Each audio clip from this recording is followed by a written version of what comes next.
5, 4, 3, 2, and 1. Whoa. We are live. What is up, ATG fam?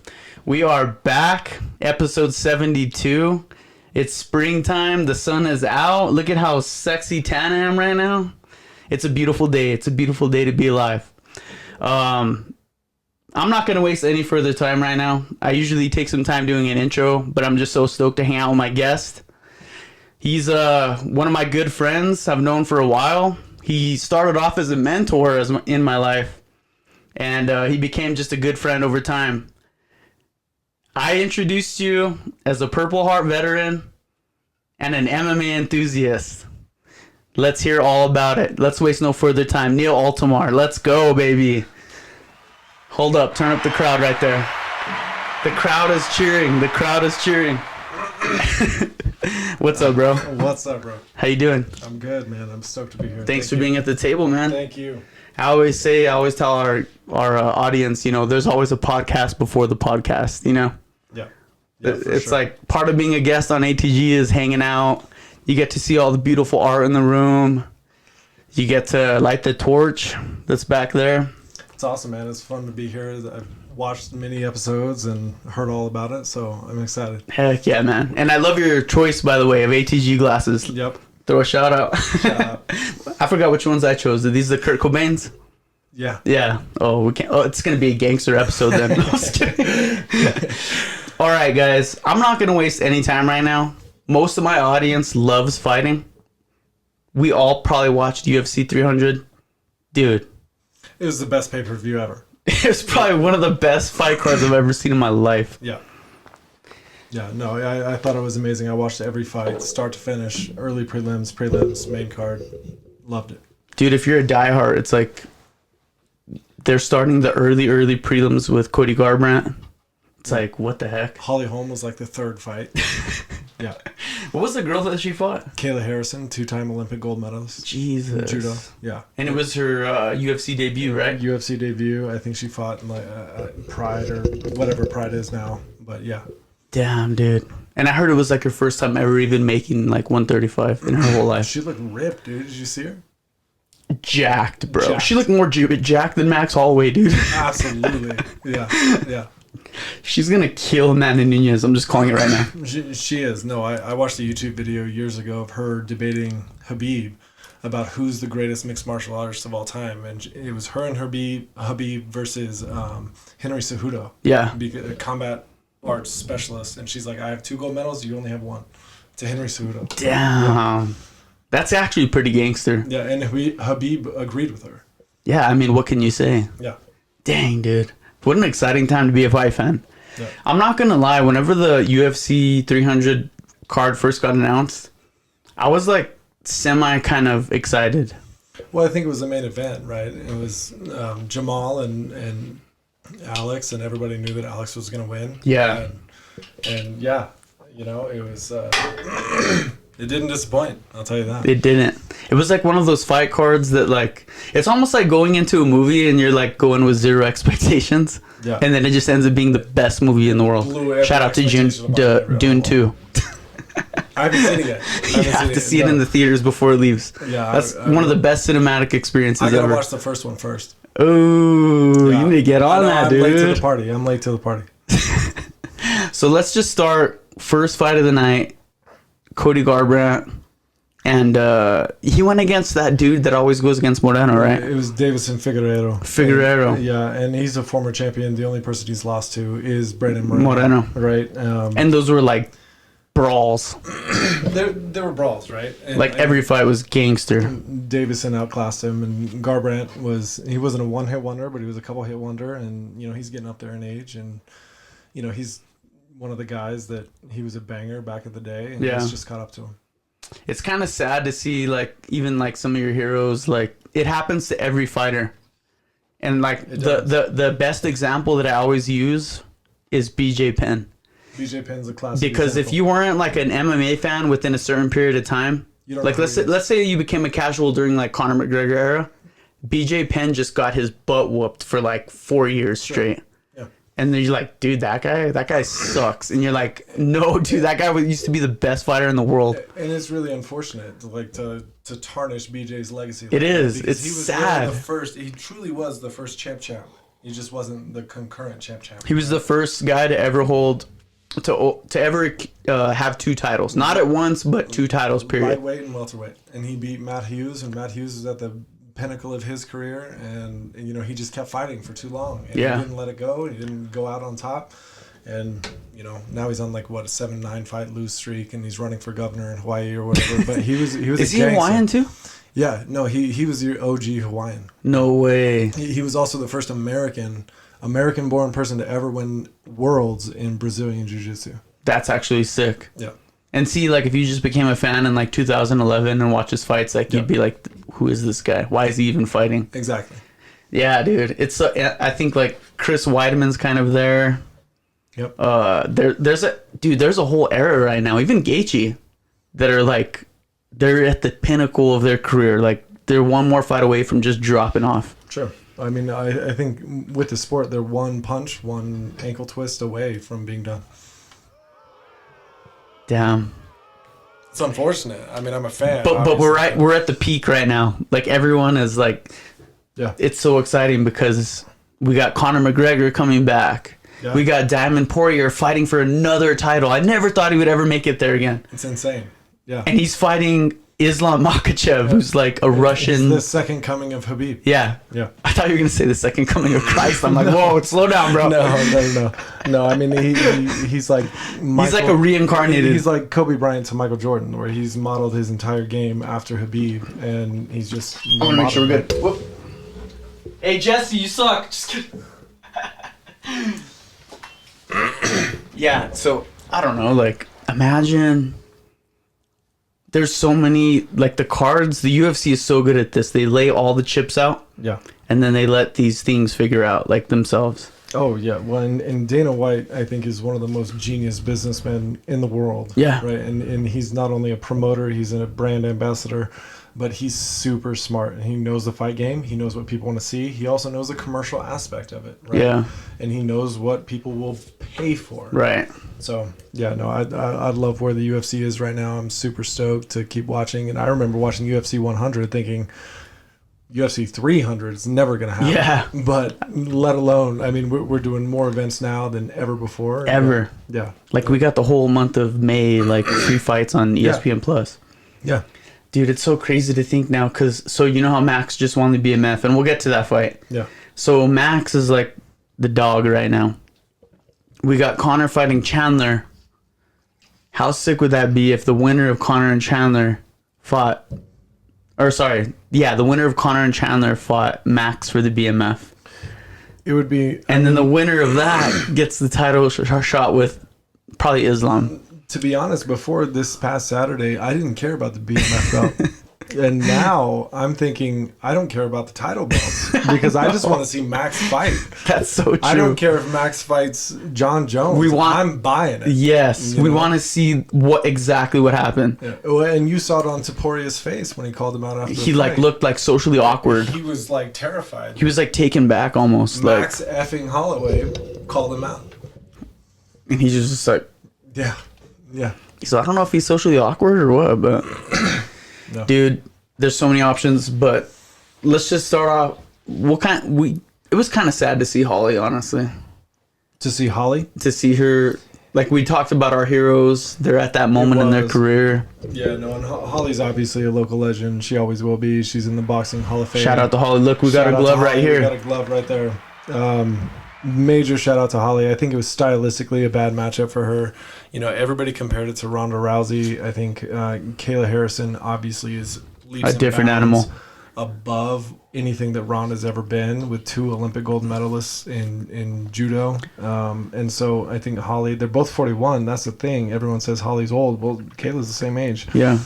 I just think it was a bad timing, bad matchup for Holly. Love her. I think she needs to hang it up. Yeah. It was cool to at least see her get one more shot on a big card like that, you know? Absolutely. That was such a big moment, whatever, you know? Yeah. I think no matter what, no one can ever put shame on Holly's name, especially after that Ronda Rousey fight. Because people forget, at the time, Ronda Rousey was like untouchable. She was untouchable. She was like the pinnacle of everything. She was Amanda Nunes. Holly before just Amanda almost Nunes. threw her in there, like whatever, feed her to the beast. Exactly. Yeah, no, and I'll never. I watched that fight. We bought that fight. We watched it at the first house my wife and I bought. Yeah. And in 2015, 16, something like that. And I remember it was just like, holy shit. Holly Dude. just kicked Ronda in the face and knocked her out. It was crazy. It was amazing. Yeah. Yep. I don't think Dude, there's like maybe a handful of times where I've been jumping up and down, hugging everyone in my house. That was one of them. Oh, 100%. Like, 100%. no one, if someone was not jumping up and down, then you're not 505 Burqueño. You're not 505. And if you say 505, you're also not Borqueño. Yeah, exactly. Hey, shout out to Eric Ponce, but that fight took Holly from, a national superstar to a global sensation, right? Dude, no one can ever take that away from her.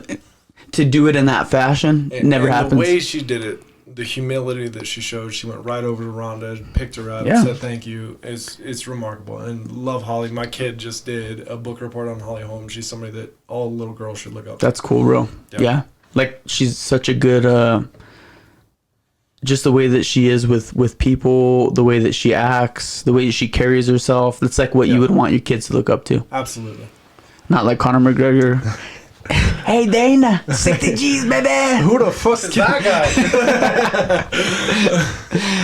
guy? Dude, I was like laughing. I don't know if I sent you this or not, but I like sent it to a bunch of people on Instagram, and it's like, this was one of the moments I fell in love with Conor. And he's talking about John Cena. Oh, and he's like, you got this 50-year-old Jack guy going like this. You can't see me. We see him right there. He's a 40-year-old retired bodybuilder. How do you miss him? I love he's like, vintage Conor, dude, is such a savage. I love that. And we're gonna get to see him again. Yeah, I have $100 bet actually that he's gonna come back this year. I might take that bet with you. I mean, I think Conor's making too much money in the movies and media. I mean, I would love to watch him fight, especially Chandler. I think that Chandler has the stylistic upper hand against him with his wrestling and athleticism. Yeah. I'd love to see Conor. I just don't think it's gonna happen. So you think it still might fall out? I think it will fall out. Yep. Damn, dude, you heard it right here. Actually, you want a $100? No, I'm just kidding. Yeah. Actually, I owe you $100. I'll take it. Yeah, no, I would love to. I'd pay for it, but I don't think it's gonna happen. Yeah, I hope it does. As a fan, I hope it does. I do too. The first card. Actually, let's skip. So after Holly, there was that like samurai guy. Yeah, it was Yuri Prohaska. Yeah, the guy with the ponytail. Yeah, he's the Serbian samurai. Yeah, he's crazy. He's like mysterious, like. Well, and the interesting thing to me is you see all these little guys and gals fight before him, right? And then he fights Rakic, I think is his name, and they're light heavyweights, and you saw the difference in the punching power, even when they were missing. Yeah. They were throwing. Yeah, when it landed, it was like damage, dude. I mean, the little guys are just doing volume punches, and these guys are throwing. Like 1, 2, almost done. Yeah, and I think that one of the... He almost lost, though. Night. It was actually... it was fight of the night until Max. Yeah. I would say. Yeah. Like, that fight was pretty close. Well, and I actually thought the samurai guy was going to lose. Yeah. Because he was getting pieced up, too. And every single punch that Rakic threw, I was like, if that lands, it's done. Yeah. It's over. But damn. Yuri's a former champion. I think he tore his Achilles or ACL or something, X number of months ago. And so he had to take some time off. But how do you feel about them swapping him with Bo Nickel on the main card? Are you? I didn't like... So, like, I'm a Bo Nickel fan. I'm a college wrestling casual fan. Big Bo Nickel guy. I think swapping a former champion for an up-and-comer like Bo Nickel, who is obviously a multi-time national champion wrestler and very athletic and all those things. I liked it for Aljamain Sterling. I didn't like it for Yuri. Yeah. I agree with you. I think they did Bo a disservice by putting him on the main card because it made everyone hate him, especially the casual fans. Everybody paid attention to it. Because everyone who's a casual fan is like, who's this Bo Nickel guy? Yeah. He hasn't even beat anyone in the top 10 and he's on the main card. If it was Bo's last fight where it was exciting and he did some striking and he was very effective and dynamic, it would have been fine. But it was a relatively boring fight for Bo. Yeah. Right? And it was just unfortunate. The hype caught up with him. And so it just wasn't the most exciting. Yeah. But I'm happy for Bo. I'm excited to see where he goes. He's Me too. obviously a freak athlete. Yeah, he's a freak athlete. I've known Bo since he was literally like maybe 15, wrestling in Rio Rancho. Oh, yeah. So his dad was little backstory. His dad was the head coach of Rio Rancho High School wrestling.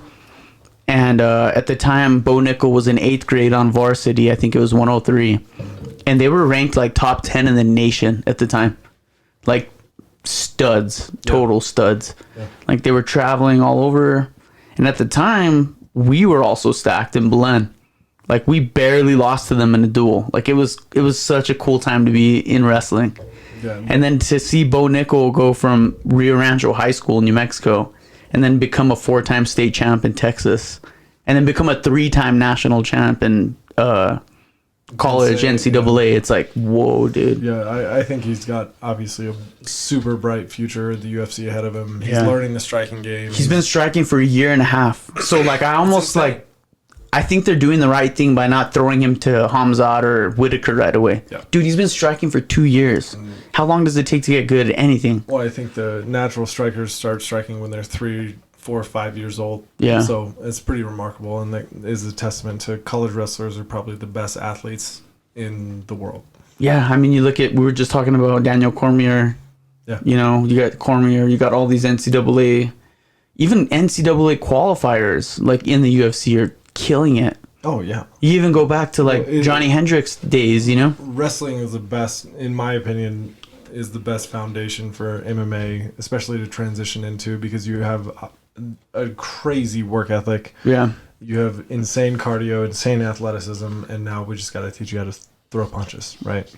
That's true. Yeah, that is true, man. Honestly, and I know Dan Gable said this, you know, years ago in his lifetime, but, and every wrestler can relate to this. Like once you've wrestled, everything else in life is easy. Yeah, and that really is true. Like when I think about the hardest moments in my entire life, they've all been either in the wrestling room or on the mat at a tournament. Sure. You know, like my hardest day at work, you know, my hardest day, everyone's complaining. Dude, it does not even compare to being in a 110-degree wrestling room cutting 15 pounds the night before a state tournament. Yeah. Like, it doesn't even compare, you know? And I'm so happy I didn't go through that. But I also wish I did. Yeah, but you did in other ways. Like, you had those experiences later in life in different ways, you know? So, let's start. So, we, you know, Bo Nickel, we have our thoughts. We're both Bo Nickel fans. I think UFC did him a disservice. Yeah, I agree. It's not his fault. No. Like, what can you do? He, like, everyone is booing him because they don't know him. They don't know anything. It's like a lot of casual fans, you know? So after Bo, we had, was that who's your boy? Oliveira? It was Oliveira. I don't know if he was right after Bo. Let me pull it up real quick. I feel like it was Oliveira. It was Oliveira. And, I'm a big Charles Oliveira fan. No, this guy's like... I'm probably the biggest Oliveira fan. He's my favorite fighter. If I went to Neil's house tonight, this guy he would have a shrine of Oliveira. And I respect that because I don't really know that many people that are like diehards like you. Yeah, and it's because he's such a good jiu-jitsu guy too, you know? It's not... Charles Oliveira, to me, won me over when he was... all 3 of his title fights, and I count them as 3, regardless that he missed weight for the Gaethje fight by half a pound. I still think they should count that as a title fight. All 3 versus Chandler. He knocked him out cold, right? Poirier. All 3 of those fights, Oliveira was knocked down and losing the fight. And then he came back, right? Every one of that, he came back and finished the fight. Whether it was knockout or submission, I think he choked out Poirier, I believe. But all of those, he was knocked down at least once. Yeah. Right? I think Gaethje knocked him down twice in the first. Chandler knocked him down once. And Oliveira came back, right? And that fighter spirit, that never quit attitude is something that I really admire. I love how humble he is to his favelas in Brazil. He's like the face of Shootbox in Rio de Janeiro, which is a huge gym. And love the way he carries himself. He's obviously a bad motherfucker in the octagon. But yeah, no, I'm a big Olives fan. Dude, and even just seeing like the backstory of his weight cuts. Yeah. Like and, people he people don't realize that's almost even more challenging than showing up for the fight. Yeah. Dude, making weight it's so hard. Oh. These people are cutting, so what is he, 155? He probably walks They're- around at 175, yeah, 185. Easily cutting 30 pounds every The fight night camp. before. Easily. Yep. And that's not easy. Like, you guys think, like, oh, 10 pounds overnight, like, that's nothing. That is super hard to do. It's mental, too. Yes. You're mental. talking about taking your body and depleting every last bit of water you have in your body Yep. until you have nothing left. And it's really unhealthy for you. Yeah, it's not And good. It's like you're killing yourself to do it. And that's why I admire these guys so much, because they put themselves through so much rigorous before they even get into the fight. That's true. And he almost won. I'm not even going to try to pronounce the guy he lost to's name. But he almost got the guillotine in the first round. And then one of the rounds, towards the end of the round, he had a triangle locked in. That was a front triangle, right? Yep. He almost got that locked in, and he would have won that too. But, he's a warrior. He'll be back. Yeah. I don't think he lost any fans over that fight. Nah. Dude. And my favorite thing about Oliveira is, like, I don't know if you've noticed this, but when he enters the octagon, he walks around to the opposing corner and he hugs and shakes all of the fighters, the coaches, and everybody in the corner's hands. He's the only fighter that's ever done that. And he's like, I genuinely appreciate you guys being here. Like a sign of respect. A sign of respect. Like, just, we're here. We're about to kill each other. Yep. That's cool, bro. Yeah, dude. That choke, it almost reminded me of whenever... Brian Ortega and Volk. How did you know I was going to say that? Yeah. Whenever Brian Ortega had Volk, like, in the tightest choke you've ever seen in your life. Absolutely. And he just slipped out and won. Like, you don't know, there's... When he had that guillotine locked in, I was standing with my arms up. I thought it was over. Me too. Yeah. The guy who I can't pronounce his name. So you're going for Brian too? During Volk fight? Yeah. Oh yeah. I was going for Brian. Yeah. I love Brian, dude. I like Volk, but after Max got robbed and Max Volk won, I didn't like him.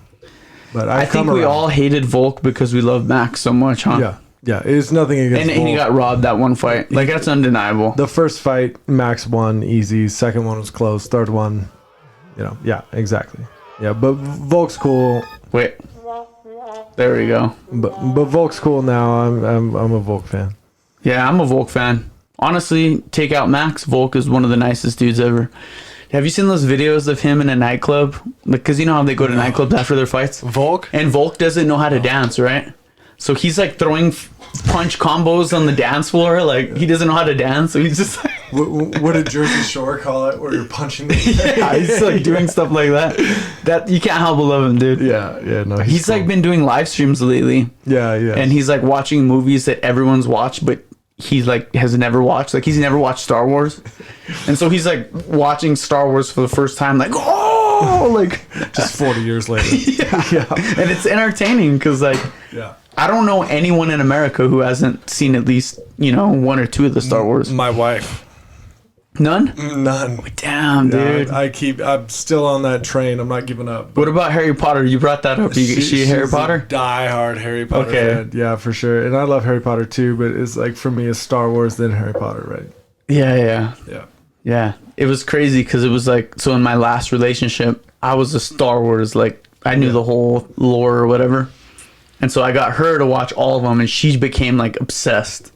And then she only got me to watch like the first 3 Harry Potters. And then things fell off. So I've only watched the first 3 Harry Potters. So they get better, right? Because J.K. Rowling's a genius. She wrote the books to age with their audience. So the later in the movies you get, the more adult they get. Right. Yeah. Dude, so I read the first 4 books in like elementary school, and I liked them. See, I read 0 of the books. Yeah. I don't know. The teacher read them to me. Fire. Yeah. Goblet of Fire. Yeah. Nice. Yeah, dude. So we went through Charles Oliveira. The co-main event was probably the fight of the night, I would say. Probably the fight of the century. It wasn't even the co-main event. It was the one before the co-main event. You're right. Dang, dude. Yeah. I think everyone, and maybe you can argue or not, but like after the Max Holloway fight, the life got sucked out of me. Like, I'm not even kidding you. I had such a bad adrenaline dump that I was like on the couch, like... I didn't even care what happened. I think Max Holloway has had... So first of all, going into the fight, and I told you this, I thought he was done. And I've always been a Max fan, but I just thought he was done, right? Age, punches, all the things. But I think the way he did the fight, he pieced Gaethje up the entire fight. I mean, he just put on a ball. That first spinning kick at the end of the first round changed the course of everything. It broke his nose, and I've never seen Gaethje. Like, I feel like Max did to Gaethje what Gaethje did to Tony Ferguson. Remember that fight? Mm-hmm. And Gaethje just ended his... There was no answer for anything. No answer. And that's what Max did to Gaethje. There was never no moment. But obviously, the last 10 seconds of the fight was the most badass thing I've ever seen. And Max has 3 of those badass moments, right? It's like... The last 10 seconds where Max has 4 rounds won to 0. And he's like, no, we're finishing this center of the octagon. And he pointed twice. 2 different times. He pointed twice to the center of the octagon. And then knocked him out in the last second. Insane. I got the chills again, dude. Yeah. And then obviously the Calvin Kattar moment where he's screaming. So the reason do you know why he started talking? Well, because he heard the announcement. So Cormier was talking, like, low-key kind of talking smack. Like, Max isn't the better boxer. This guy is a boxer. And it was the whole fight lead up. Yeah. They were saying Calvin Kattar, former boxer, like he's going to beat him stand-up. Shouldn't stand on him. Max got pissed. And he started looking at Cormier. He was yelling at the announcers while he's dodging punches and throwing punches. He said, count it up. Yeah, well, yeah. He's like Calvin Kattar has the most punches thrown in a fight, and he looks at him and goes, count it up, and he just starts piecing him up. In that same fight, Calvin Kattar in the pre-fight said, if this was high school, me versus Max, Calvin Kattar, I'm a senior and Max is a freshman. Ooh. So one of the exchanges, you hear Max say, how's that for a freshman? Damn. And so that was another badass moment that will live forever. Yeah. And also when Brian Ortega, he's fighting Brian Ortega, and Brian Ortega is just getting destroyed. And we love Brian, by the way. We're going to have him on episode 100. Love T-City. But Brian Ortega is getting pieced up by Max Holloway, and Max stops in the middle of the fight and shows him how to block punches. Like, Max, 3 moments will live. You showed me that today. Yeah. And I forgot about that. He literally stops, grabs his hands, and teaches him how to block, and then socks him up, dude. Yeah, no. So I grew up on BJ Penn from Hawaii also. Right. And I genuinely believe, like, Max Holloway is the pride of Hawaii. He is. Yeah. And dude, what a time to be a fight fan. He had that with the custom Hawaiian shorts. Like, I don't think people realize this because I've been posting videos of Max and it's so funny because, like, I would always tell everyone, like, this is my favorite fighter. This is my favorite fighter. And they're like, dude, you have like 10. Yeah. But Max is literally top 3. Even before this fight, Max has been one of my favorites, dude. I love Max. For me, it's Oliveira, John Jones, Max Holloway. Yeah, see, and that's good because those guys and the thing about being a fight fan is, yes, we care about winning, we love GSP, he went on the winning streak, but we also love to see guys throw down and risk it all. Yeah. You know what I mean? Max had everything to lose in that fight. Everything to lose. Like, Justin Gaethje is a psycho murderer. He's called the most violent guy in the UFC. Like, he takes pride in that.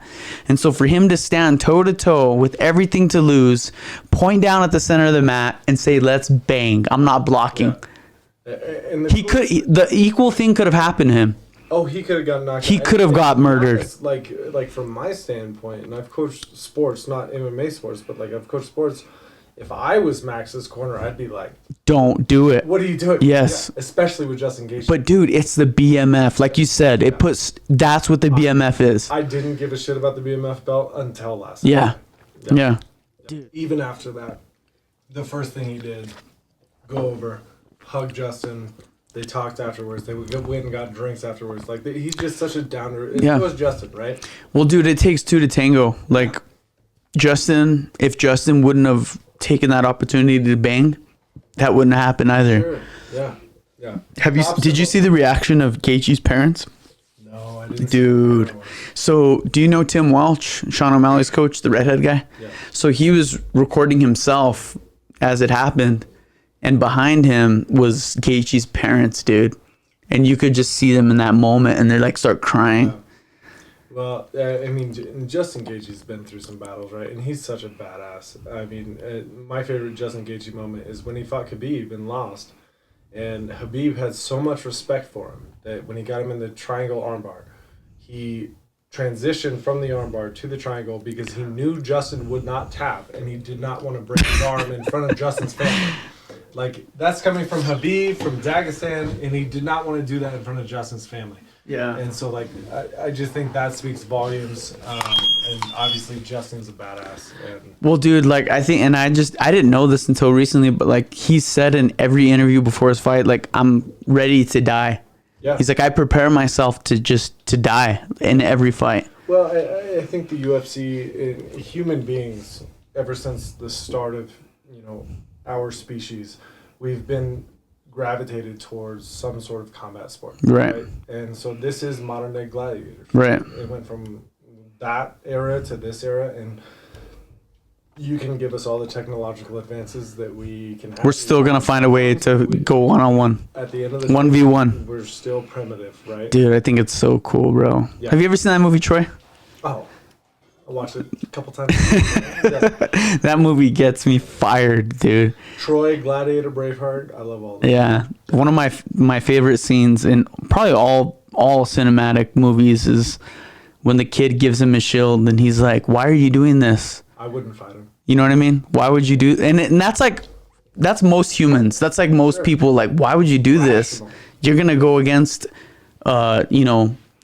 Goliath, this guy that's never And Brad Pitt says that's why nobody will remember your name. right. Yeah. And when you first watch it, you're like, that's kind of like, like a cocky thing to say, but it's so true. Yeah. Because everyone remembers the man in the arena. Yeah. Shout out to Roosevelt for making that quote. Like, Huge shout out. people always remember the man in the arena. You don't realize what it takes to go step in front of everyone and put it all on the line. Yeah. It's the highest risk, highest, decline ever. And I love that shit. We love it because we can relate to it. We've been there. We've in somewhat been the man in the arena in our life. And everyone, like, even to our audience, we've all had that moment where it's either this is the end of me or this is the best of me right here. Yeah. It could be a presentation at work. It could be fighting a guy in the ditch bank, like everyone's watching. But we've all had that moment. It's a high that you can't replicate. Right. Yeah. Yeah, that's crazy. Dude, Max. So Max, did you know Max made the smartest business move ever, by the way, today. Because these reporters caught him in Hawaii, and they're interviewing him. And they're asking him, because you know how he called out Tuporia. Yeah. And he said, you know what? Because Tuporia is like kind of scared of him. He's like, I know, I want Volk. And he's like, somebody called me out. Yeah. I would not act like that. and so Max is like, you know what? Tuporia, he said he wants the BMF, but he's acting like he's trying to dodge it. He said, you know what I want? He said, I want the winner of Conor and Chandler for the BMF. I was like, damn, dude. That's a BMF move. That's such a smart money move, though. Yeah, no, he even said, he's like, I have options. Dude. I can go for the title in either one of the weight classes, or I can go Yeah, for the dude, BMF. screw Tuporia. Let Tuporia fight Volk, whatever. Yeah. Dude, the winner of Conor Chandler, and then whoever wins that probably fights Islam. Sure. I hope if they fight Poirier, though. I'm going for Poirier. But, like, what a money move, though. Like, bink, bink, you're done. Dude, hey, he's buying that island in Hawaii. That's Max's. Max has the opportunity right now for fuck you money, right? I mean, he got double bonus and well deserved. 600,000. He's fighting for money now for his grandkids. Right. Yeah, and as he should. Dude, what a gangster move. Yeah. Wouldn't you love to see Max Conor rematch? Because I don't know, like people, Absolutely. a lot of our fans watch MMA, but like one of Max's like first fights when he was like 21, maybe 21. Yeah. Conor like destroyed him. Yeah. No, We've never seen Conor actually throw a double leg until that match, and Conor blew his knee out. yeah. Conor blew his knee out, double legged him, put him out. But Max was a little scrapper, Max has a never die attitude, and so is Conor. Conor was, and so here's my thing with Conor, right? Is most people fight to get out of poverty. Conor's clearly out of poverty, and he's making more money doing a shitty Roadhouse remake, right? And Shout out good to for Jake Gyllenhaal. We're gonna get him on episode 300 him. And good for him. I mean, he made more money in the Floyd Mayweather boxing match to change someone's life he forever. did for all of his UFC fights combined, right? And so I question Connor's willingness to actually scrap. Number one. Number two, it's that dog in you, right? I think Connor's lost that because he's made so much money. And I mean, you can't blame him. You give me $100 million, I'm not going to be as motivated as I was yesterday. No one can relate to Connor, by the way. Yeah, he was homeless in his car, and that's fantastic. But you give somebody $100 million, they're going to be a little bit less motivated than before you gave them that money, right? And good for him. But I would love to see Max Connor too.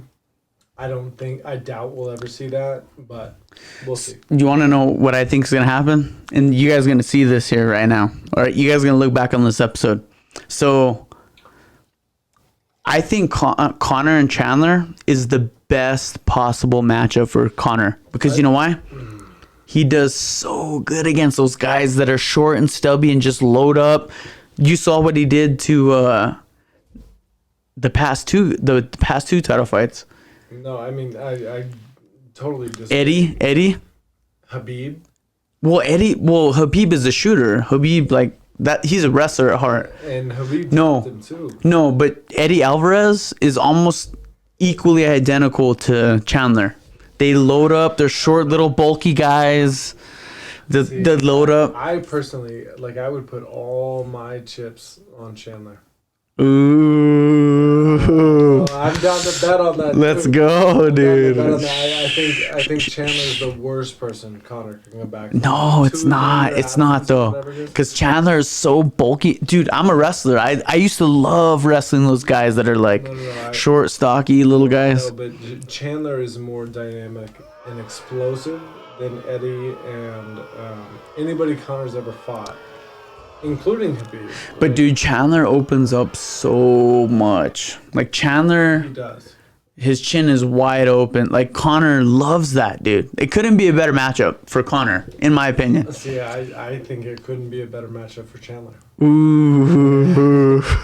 And I'll bet on it. I'll put money on that. I love Chandler, by the way. So I don't want people to think that I'm not a Chandler fan. No, he's a great person too. I just think that Connor is gonna piece up Chandler. I think Chandler's gonna hold him down for. And then rounds. I see Connor beating Chandler, Connor beating Holloway, and then Connor fighting Islam. Listen, it goes further. Watch, listen. Connor beats Islam. Connor fights Habib. Yeah, I don't see it that way at all. Dude, imagine. Just use your imagination. That's sick. I know you're a big Connor fan, and I love that. And Connor's done amazing for Dude, UFC. I don't think you realize I love Connor, how many fights I've had to have in my living room because I was the only Connor fan out of 30 people. They're all, he's only here because he talks smack, blah, blah. And I'm like, watch, he's going to knock out Jose Aldo. Sure. Dude, I was the only person. Oh, well, I mean, everyone. Connor beat Jose Aldo before he even stepped in. That's what I'm saying. I mean, that was a mental. But, and Connor can scrap 100%. So, realistically, what do you think happens within the next FY, as we say? Well, I think Chandler, if that So, fight Chandler happens, beats Connor. I think Chandler destroys Connor quickly. Oh. Quickly. Yeah. And I think Connor, obviously he's going to fight Max after Connor that. has Hollywood in his eyes and not fighting, right? Hopefully John Jones stops getting arrested. And What does that have to do with Connor, though? Oh, you're talking about just Connor? Yeah, let's talk about that. What's going to happen at 155 right now? No, I think Chandler destroys Connor. Okay. I think Then after Chandler, Max is going to, as much as he's talking about the BMF, he's really going to want the title belt, which is fair. I think. But Volkan Ilya is going to happen though. Well, that's at 145, but 155, I think Islam's going to hold it for a long time. I think Islam needs to stop challenging 145ers and start challenging the next in line in 155. And I'm a big Islam fan, but he keeps calling out the smaller guys, right? And that's not something his cousin would have done. So, talent-wise, I think Islam. Stays it's going to reigning. be tough to Stays beat. reigning. Yeah, I think Islam. So you think Islam fights Max and wins? Islam would out wrestle. I mean, it would be a GSP type fight where Islam takes Max down 400 times and lays on top of him for 38 minutes, right? And I love Max, obviously, but I think stylistically, I don't know anybody in 155 or 145 that could beat Islam. Damn. That's spoken like a true veteran. I mean, because that is the truth. Like if you look at it statistically, what he did to Volk was like embarrassing almost. And because we all know Islam, we all know Khabib is take him down, beat him to the ground, dominate. Dude, but what Islam did to Volk, head kick knockout, that was like, what the heck? One of the things as a diehard UFC fan is that's concerning to me is this infatuation with the champ. The smaller guys need to chill out on going up in weight. Right. So you wouldn't entertain Sean O'Malley versus Tupuria? Oh, I'd absolutely. Because that's champ. I'd buy the shit out of it, right? I'm talking with intermixing style. Everybody wants the double champ, right? And that's after who though? Who did it first? Conor did it first. And everyone wants to step that step. Right. Technically, BJ Penn did it first, but Conor held both at the same time. Yeah, you can't take that away from Conor. He had a 2-year gap in between. No, he didn't. Yeah. It wasn't a 2-year, dude. Come on, pull that up. Pull it up. Jamie, hey, intern Steve. let's get Joe Rogan's assistant. Hey, it's a one-man show, Neil. Hey, shout out to Jesse. Just kidding. You know what? I'm gonna go check the camera just for Jesse. By the way. And Jesse, I'm sorry you're not going to Boston. Hey Jesse, I'm sorry to disappoint you, but the podcast isn't ruined. All right. Yeah, no. I mean, I think the 155 has always been, a heartbeat of the UFC. Absolutely. I mean, it totally could. When you have Dominic Cruz ranked at like number 8, it's like, what the heck, dude? Dominic Cruz is one of the most dominant fighters to ever live. I personally don't think very much of Dominic Cruz. Ever? Anyway, no. Damn. I think when that's a hot take. Hey, his reign was in, and not taking anything away, obviously he would beat the shit out of me. But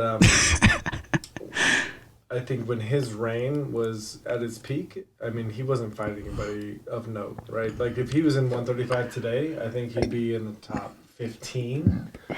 But nah, he wouldn't be. He wouldn't be the dominant Cruz. Damn, dude, yeah. That hurts me because I love Dominic. He's top. He's top. Yeah. No, 5 for me. I think he's a cocky little bitch, to be honest. Damn, dude. Yeah, no, he talks. Hold on. Yeah, sorry. All right, we're good. Yeah. I need to take a deep breath. No, I assume Dominic Cruz is the type of person that has like a 12-inch lift on his truck. And then he's like fucking ladder. Dude, don't compare him to Cody Garbrandt. Oh no, So I know guys in high school that I grew up with in Albuquerque that wrestled Cody Garbrandt in national finals, like high school national finals. And he's the same dude that he is back then as he is now. Yeah, no. Throwing swings because he lost the wrestling match.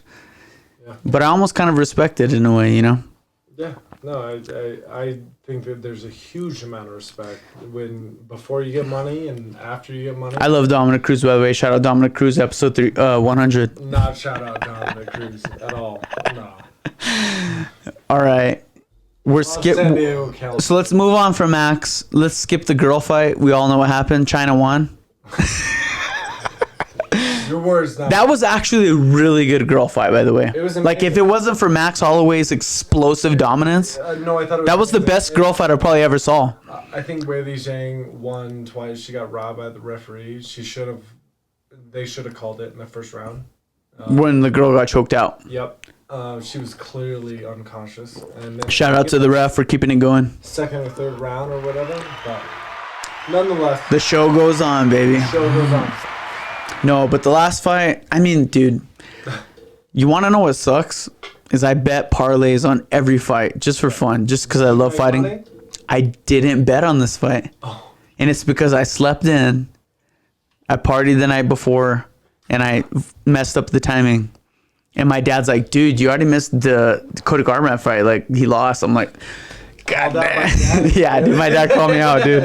I was like, damn, dude, all right, I'm going straight to his house. Because, you know, we always watch fights together. Yeah. And it, like... Mad shout out to your dad, by the way. But... Great man. Yeah, shout out to Brian Grego. You know, he was on the pod. I don't know what episode he was, but we've had some good times together. And so anyways, my dad called me. I rushed over to Belen. Every fight that I called, I had Oliver losing, by the way. From a betting standpoint. Yeah, like, I was 6 for 6 that night. And to be honest, I didn't know much about the guy. He's good. He trains at Bo Nickel. Clearly, yeah. He's probably going to be the champ within the next 3 years. He will. But, dude, and he was, you know that girl Nina that interviews all the fight guys? She's like kind of hot. Yeah. He was spitting game to her, dude. Yeah. Well, they all do. It made me like more of a fan of him. I'm like, this guy's what's up, dude. Yeah. He's more American than he thinks. Is he from Dagestan? No, not Dagestan, but he's from Russia. Okay. But he's like OG Russia type stuff. But he trains with Bo Nickel, wrestler, whatever. The main fight, hands down, I had like, it was almost like no question, you know? Yeah. The inner American in me was like USA, but like the betting, Josh want to make $3,000. Like, how can you bet against Alex? I mean, I'm not the biggest LSP fan. Cause Izzy or just cause? I'm a big Izzy guy. I was super stoked that Izzy got his revenge the last out of 5, he won one. Yeah. Well, I mean, I'm just talking. 1 out of 2 in the UFC. I don't watch kickboxing. No. Alex, I mean, he drew the line in the sand. Have you seen that slow-mo video where he steps on his foot? Yes. That's the highest fight IQ I've ever seen. And honestly, if it wasn't for Max Holloway, we'd be talking about Alex. Yeah. Yeah. And the fact that he got kicked in the nuts, like you heard his cup. And then he's like, no, Herb Dean. Didn't even look at him. He didn't look at him at all. Like, no. And then 5 seconds later. Bink. Yeah, no. That's gangster, bro. It was gangster. I love how when, you know, they have the press conferences, they're like, hey, Alex, can we expect more English from you in the next card? No. No. Yeah. I love it, though. I respect the honesty. I do. The only thing I have against Alex is that I like Izzy more. Yeah. What if Izzy moves up? He can't move up. He can't. He's too small. He's too skinny. I mean, he's barely a middleweight. That's true. He's not cutting that much either. If Izzy went down to welter, though, watch out. And welter's wide open. It is wide open. So we got Whitaker fighting Hamza. And Izzy would fuck up Whitaker. 100%. Hamzat would be interesting. For sure. But we'll see. I say Bo Nickel kills them all. Hey. I'm a Bo Nickel fan, but I don't know about that. Yeah. Not yet, but in the next 3 years, I promise you. I think Hamzat. Like it, so you guys all watch Dragon Ball Z. You know how they like build up like Super Saiyan. We're starting like Bo Nickel's like at the birth of the Super Saiyan right now. So as time goes on, he's just getting stronger, like straight up. No, Bo Nickel's gonna be a force for sure. I don't think he's close to Hamzat right now. So you think if Bo Nickel goes against Whitaker, he gets demolished? I think Whitaker would piece him up. Yeah. How though? Like on the feet? But all of it. Yeah. No, I think. I think so. I'm calling it right now. I think Whitaker walks through. If it wasn't for Izzy, what's his name? That we just said. We were just talking about Hamzat? him. No, not Hamza. The guy who's fighting. Dude, what the heck is his name? Hold on, give me a second. Yeah. Well, while you're looking that up, I mean, I think if it wasn't for Izzy, Whitaker would be like a 7-time world champion. Paul Costa. I'll take Whitaker. All right, yeah, me too. No, I think Whitaker is underestimated. Dude, he got caught with Izzy. Let's be honest. He got fucked with Izzy for sure. He got caught. Yeah. Like it's not like Izzy. It's so bad timing. Like I view Whitaker in the middleweight. Like I view Daniel Cormier in the light heavyweight. So where's Sean Strickland in all this? I think he's a bum. Ooh. Even after the dominant performance against Izzy? Izzy fought like 9 times in 2 He years. dominated him though. Like, No, he did. I think it was stamina, right? I think Izzy was just exhausted. And you know how much insane weight cutting, you talked about weight cutting earlier, that Izzy had to do multiple times per year. I mean, he was the most active champion. Him and Volk, the New Zealanders are insane. Like, yeah. I forget their coach's name, but he's got the ponytail, long hair. Yeah. I don't know what he's doing, but whatever training plan he's on is ridiculous. Ponytail. These guys, Volk and Izzy, are fighting so much, probably too much. Yeah, that's per true. year. And like, I think Izzy was exhausted. There's no way Izzy can go from destroying Alex Pereira to losing to Sean Strickland. But He's dude, a bum. let's did. be honest. No, I think it wasn't he was like it was an accident. He got destroyed. No, I think he was exhausted. So do you think Sean Strickland beat Duplessis, or do you think it was a good call? I don't even think for a second ever about Duplessis. I think he's a waste of space. I thought Sean destroyed Duplessis. Sean won. And I think the only reason that they let Duplessis win is because they want the fight card in Africa. They got the perfect build up. Yeah. They've already got it approved. Duplessis is a bum that they want marketing rights for. But Yeah. Sean, they're agreed. So Sean is gonna fight. Who is Sean gonna fight? They just agreed to. Oh no, actually, No, I just saw it too. no. Sean's gonna fight Costa. Yeah. He's not gonna fight. I think Costa's going to win.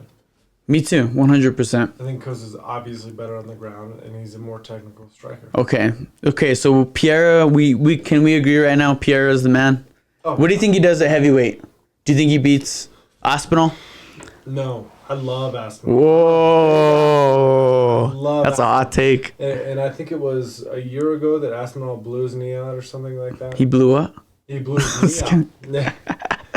But no, I think Aspinall is the only threat in heavyweight to John Jones. Damn. Yeah, no, Well, John won't fight him. That's like out of the cards. I think very highly of Tom Aspinall. I like Aspinall, but Yeah. He's way more well-rounded than Pierre. whoa. Yeah. Want to bet? Yes. I know you make more money than me, so let's meet in the middle. $50. $50. Aspinall versus Pierre. If they fight. Finish. Aspinall will finish Pierre. I'm not betting finish. I'm just betting win. Fine. All right, Pierre wins. Done. All right, later, brother. Later. Shots are on you, brother. Just kidding. Done. Whatever you want. Even though I owe you 100, brother. I'm just kidding. No, you're good. I actually owe Neil. I owe Neil $200. No. Shout out to Tom Segura. Just being on this podcast, that's the result. All right, there we go, dude. But when I introduced you, whenever I first introduced you to the pod, I mentioned Purple Heart veteran. Yeah. That's something that not a lot of people even know about, or how you even get that. It's not a common thing in the military. Yeah. I've known you for over 3 years. You were my mentor all through COVID. It's kind of crazy to think that we're friends now, but you went from mentor, and now we're good friends. But I've never heard your story, and I've always known you as a Purple Heart veteran. Yeah. But I've never asked you because I'm not the type of guy to. I'm like a right moment type of guy, you know what I mean? Sure. And you're such a humble guy that you're not the type to go around like telling everyone what you did or what you've done. But like when you were in the military, what branch were you in? I was Marine Corps. Marine Corps? Yeah. And did you get into that like right after high school or? So after high school, I graduated El Dorado High School. Oh, I hate those guys. I'm just kidding.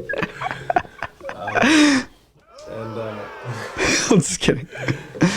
The Rio Eagles. Ooh, dude. Don't say that around Belen Eagles, bro. Nah, I'm just fucking with you.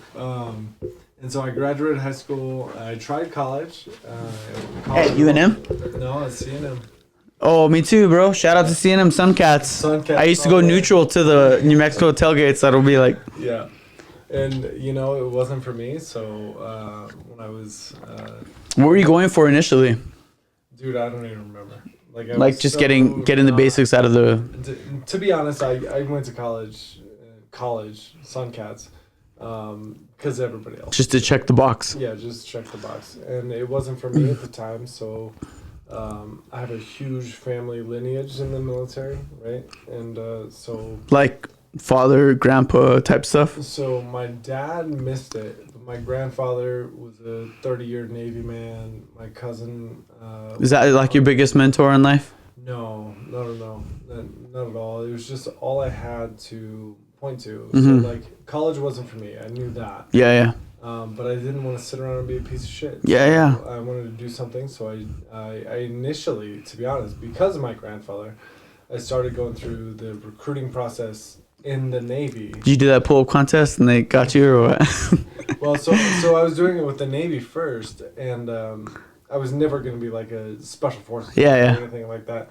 So I was like, I don't know if I really want to be like a regular Navy guy. And so I watched this stupid documentary about the Marine Corps on Netflix. It was called The Marines, really original. And Shout out to YouTube, by the way. Dude, YouTube, I've learned more stuff on YouTube than I did ever in life. And the next day, like, I never talked to a Navy recruiter again.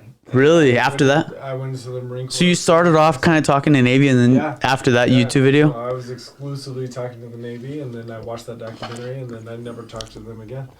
Went in the Marine Corps recruiter's office the next day and never looked back, right? That's cool, bro.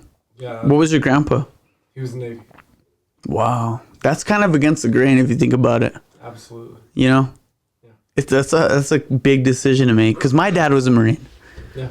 And that was always a backup option, because like you said, you don't have no other star to look up to, you know? But sometimes you have to make your own star to look up to.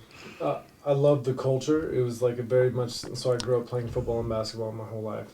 And so I was very much accustomed to team environments. Right. And so I enjoyed the Marine Corps and found that very quickly, right?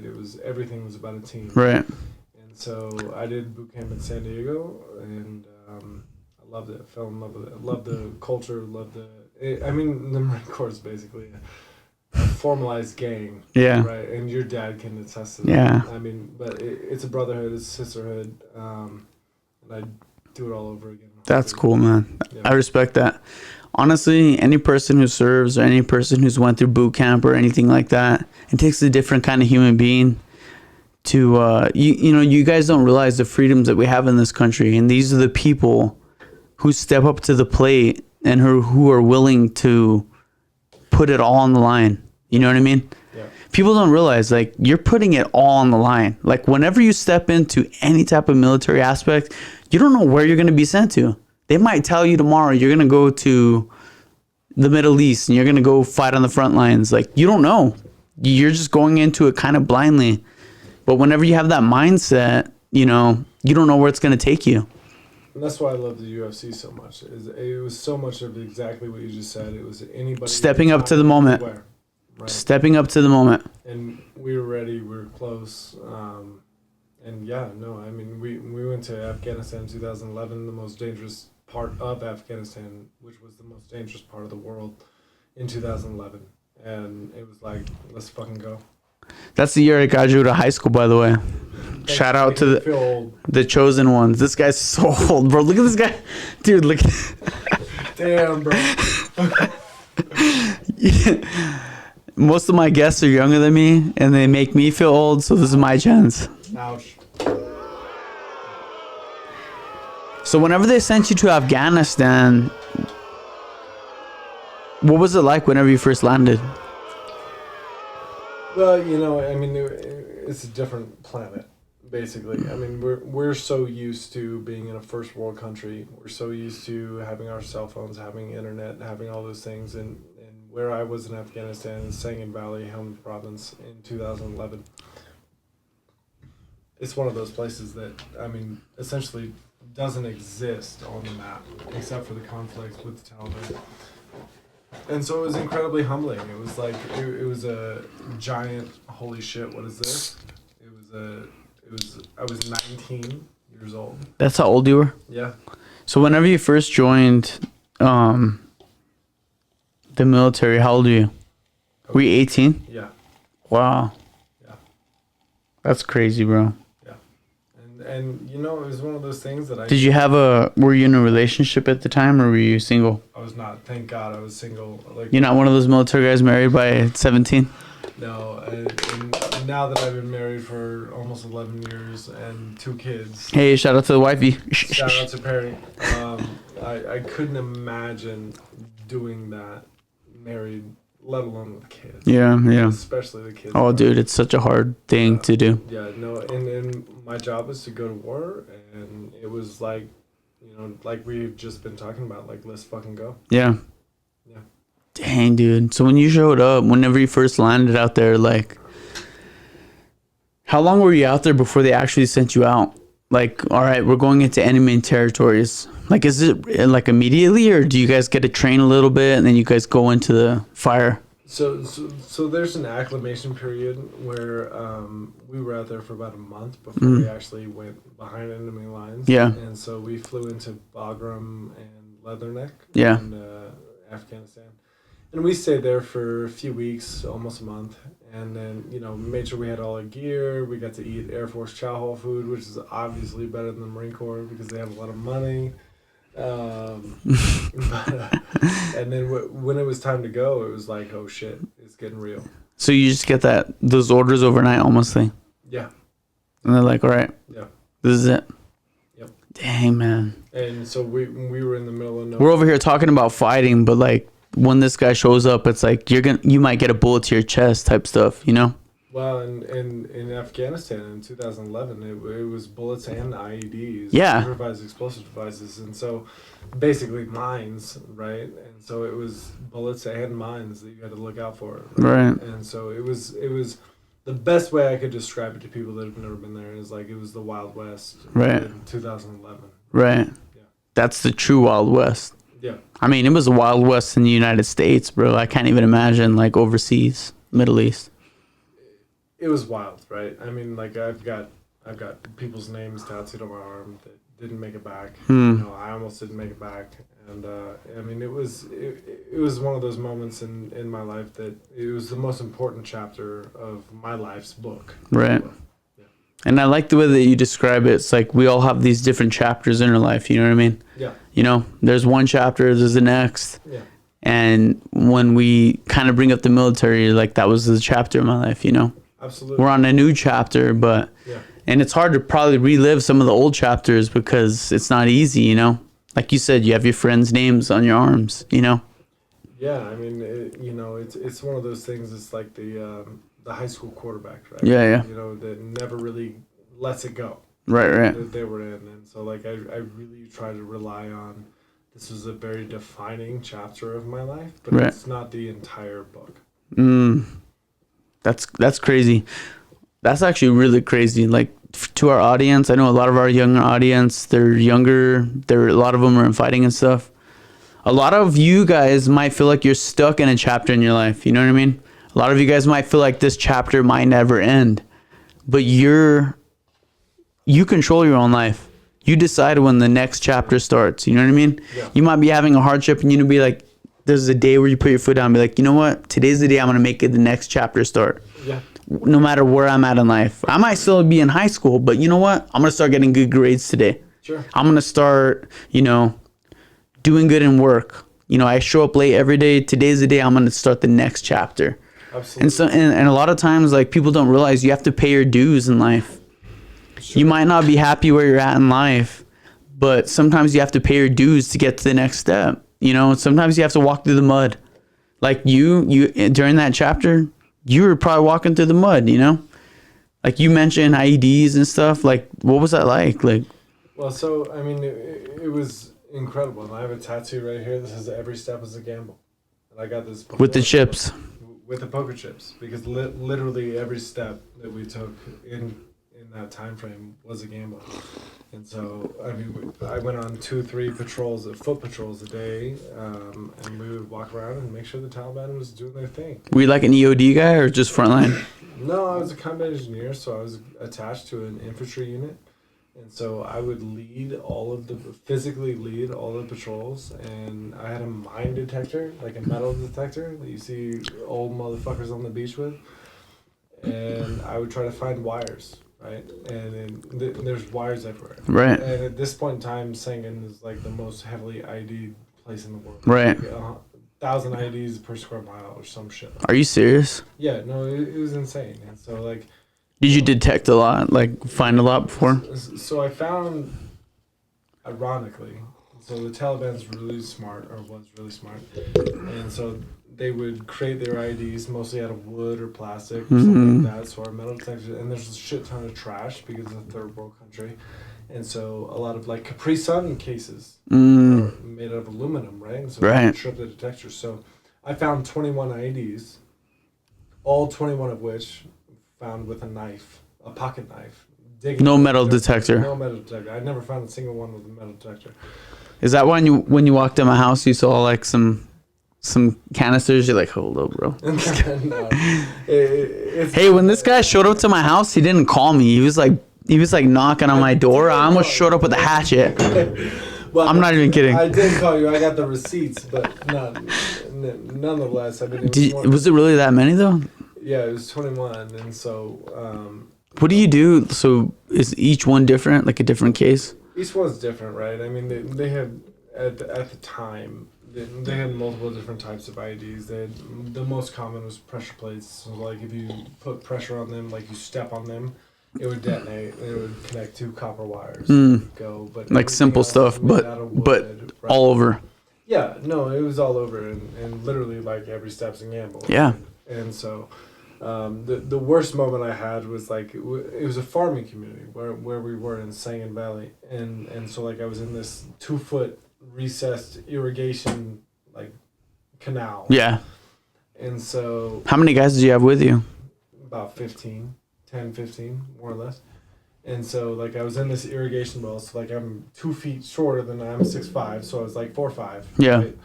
And so like I'm probing is what we called it with a knife, and we'd go down and try to pull up wires with Right. a knife. And so like I put my knife down and I like stuck it in the ground, and I felt it like a thunk, and like I was like Metal? and so like I brushed it around. I thought it was a tree branch because it was close to a tree, and like I moved the dirt around, and I realized that my knife was sticking in that pressure plate that I was talking about, and I was like, it was like right next to my face, like where my phone is.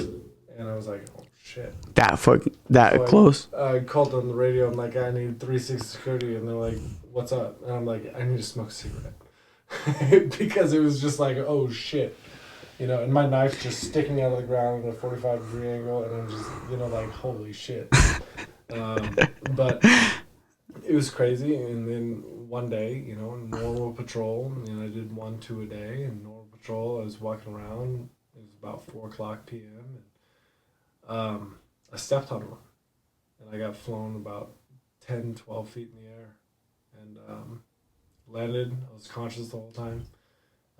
Got drug out by my squad, and nobody else got hurt. Yeah. And I was awake and conscious, and I'm the leader of the patrol. Right. And so they're doing all their medical stuff on me, and I'm bleeding. And You're totally conscious this whole time? I'm totally conscious this whole time. And I need water because the sand is so fine that like when the detonation happened, when I stepped on the ID, it was like all the sand went in my mouth, right. my eyes, my ears, like all the shit. So your foot directly was right on that one of those plates? It was, yeah. And so, they dragged me out about 20 feet, and the corpsman, the Navy corpsman, who's the medical doctor, right, did their thing in the field, and then morphine, and cut my clothes off with scissors and all the shit, and then they get me on a stretcher type thing, and they start walking me down the same alleyway, and I was awake, and I'm like, no, we're not going down the same alleyway, we're going over there, right? We're going that way, and then that way, and then that way, right, for like 1,000 clicks, right? Yeah. And so your mind was still locked in, like you're fully locked in. So my job was to protect them. Yes. Behind me. So even through all this, yeah. You're still like, no, we're going this way. I've got 2 tourniquets on the east leg, which having an actual tourniquet applied to is not fun. Right. And it hurts like fuck. Dude, right? I mean, I've taken some med classes. That's not fun at all. Imagine that like times 100. I can't imagine it at all. And so I'm like, they're trying to go down this way. I'm like, no, we're going this other way. And so we get to the spot, and the British people pick me up in the Chinook. Some British people? Yeah. So where we were, Shout out to the Brits. Shout out to the Brits. And so they got me on the helicopter, and I was. They give you some water? So I got water while I was coordinating basically my own casualty evacuation. I have the award saying that. So you're literally like, you just stepped an IED. Yeah. Got blown up, and you're still telling people what to do. Yeah. Yeah. No, I mean, my mindset went to protecting the people. Right. Me, right. So you went in fight or fight mode, and obviously you're fight mode. Absolutely. Like that just determined where you were at mindset wise. And you could read it on my wall, but like the alleyway that they wanted to take me down initially, where I was like, no, we're going the other way. There were 7 more IEDs down that alleyway. Opposite of where you were telling your. Yeah, they wanted to, and like everybody else would have died, right? And so like my proudest achievement, which it'll be really difficult to take this over, is like nobody who ever walked behind me got hurt. I did, but nobody who ever walked behind me got hurt. Wow. That's crazy, man. Yeah, and so now, I lost my right leg below the knee. Whenever you first showed up, I was gonna ask you if you had like a backup prosthetic for us to take a chug out of. Maybe we'll save it. Funny story. We'll save it. St. Patrick's Day a handful of years ago. That'd be iconic, by the way. So my brother-in-law is a firefighter, right? AFD. Yeah. Shout out to AFD. I almost became one. Yeah. And so we went to St. Patrick's Day with him and all his friends, and we went to Kelly's Brew Pub, which used to be on... In New Orleans or where at? No, in Central. It used to be on Central, right? Here. Shout out to the 505. 505, yeah. And so, like, I took my prosthetic off, and, like, we were all chugging beers out of it. And it was packed, right? It was St. Patrick's Day. And it was one of those things that it was, like... I remember, like, sitting at the bar, like... I need it back because I got to piss. And that's the only reason I got it back. And so I was like, bro, I got to piss. Bro, I got to get over there right now. But no, it was a wild ride. So I got on the helicopter and I flew to Bagram, which was the... Like a safe spot. Yep. It was in Bagram, central, southeastern, or eastern Afghanistan. Damn. And is it from like your knee down or is it knee above? Knee down, about 6 to 8 inches. Below the knee, and then from there I went to Germany, Landstuhl, Germany. They kept me alive until I went to DC, and was there for 6 weeks, had 33 surgeries in 31 days. Wow. How many? 33 in 31 days. And then from there, they gave me the option to do rehab, once I was stable, in either DC or San Diego. Mm-hmm. From New Mexico, so I chose San Diego. Obviously, it's nicer. Shout out to Mission Beach. That's my favorite place in the world, actually. I love Mission Beach. Absolutely, yes. If you guys know San Diego, Mission Beach is where all the highness show up. But yeah, no, I did rehab there. It was like right in downtown San Diego, and then I would come home on the weekends whenever I could. Yeah. Yeah. Dang, man.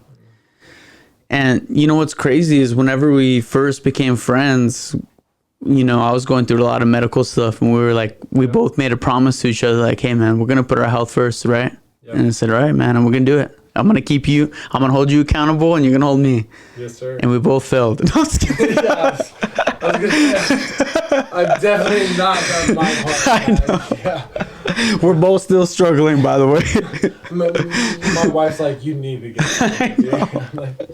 I'm like, we got this mission. We got to do some stuff this day, but yeah. But no, we're locked in for life, bro, and we will make it there. You know what I mean? Yeah, for sure. There's so many moments in life. We always hit these chapters, dude. I have endless chapters where it should have ended. Yeah. Got shot at. I had a chapter when I was 18, DWI. Like there's so many of these chapters where it's like that should be the end. Stop, Josh. Sure. And you just keep on prevailing, Yeah. And it always starts with not putting yourself first, like you said. Life gives you lemons. That's what I'm saying. But like there's these moments where things happen that you should just give up, stop, just stop. And it's like, no, I'm not going to put myself first. I care about everyone else around me. And it just so happens that God looks after you and he makes you prevail. Yeah. You know, there's a bigger mission in life than what you even have planned, you know? Absolutely. And I mean, I carry that exact sentiment with me to this day, where like my whole purpose is to try to help as many people as possible. Right. Yeah. Different ways, but, you know, same mission. Yeah. Once you go through those near-death experiences, which we've all had, not a lot of our viewers, but me and you especially, you look at life differently. You know, you have more of a sentimental value with each conversation you have. And people take that for granted. People talk to people and they think, you know, whatever, I'm going to see him tomorrow. You might not see him tomorrow. You might not. You know, you might not have that conversation ever again. You're going to always think about that. So every conversation you have in life, every interaction in your life might be your last. You know, it really might. Like, nothing is promised. We could leave here tonight and it might be the end of it. We don't know. I think you're exactly right. And I think one of the issues with society today is exactly that, is that they don't understand, most people don't understand that life is precious. Right? Yeah. Whether it's us here in America, in a first world country, overseas in a third world country, like, people treat lives differently. Right. Yeah, and you only know what you're exposed to. So if you're not exposed to anything, you think that you're untouchable, you know? A lot of people go through life and they're like, I'm good, I'm fine, like I can say whatever I want. And it's like, dude, you don't know what's going on around the whole world, you know? No. Like, you could be somewhere across the whole of the world and be like executed straight up. We get upset when the Wi-Fi doesn't work. Yeah, you know? Yeah. Dude, I stay close to the word. Everyone who knows me knows I love God. I'm not a perfect human being. I've been through a lot. Everyone knows on this podcast I'm a damaged human being. But I try. At least I try, you know? You're doing great. That's the most important thing, you know? You come from good stock, obviously. Your mom and dad are obviously done a great job. And, you know, it's one of those things where life gives you lemons. You can either sit and sulk and cry and bitch about it, or you can make margaritas. Hey, shout out to margaritas. Hey, let's go. Nah, dude, it was great hanging out with you. Actually, hold up, let's pop another in. Right. Hold on, let me get this lined up. I like how they make it like a puzzle. Let's go, Josh. You can do it. Open that Zen thing. Just kidding. It's been a pleasure, brother. Yep. I've been looking forward to having this podcast. Like I said, it's always about timing. Dude, what better time than to hang out? It's awesome. UFC 300, one of the best fight cards ever. We've been friends for a while. Yep. The stars align, baby.